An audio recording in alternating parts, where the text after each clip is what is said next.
How do you look good on a budget? I'll tell you a backstory.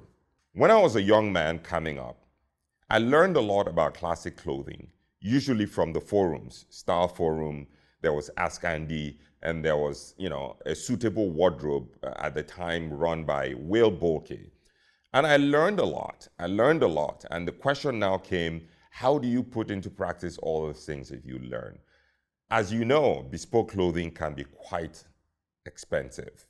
And at the time, even if I could afford it, I thought that I would experiment.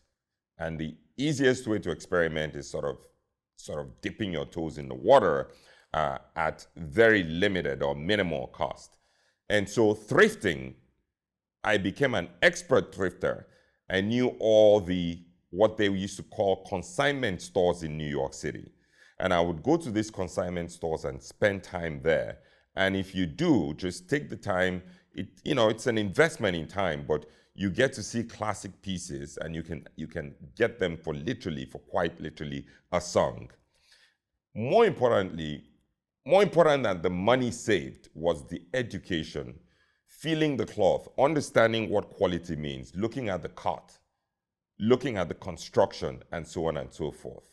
This allowed me to acquire a lot of knowledge and to learn a lot before going the whole hog to commission bespoke garments at what at the time was still, to me, quite a considerable cost.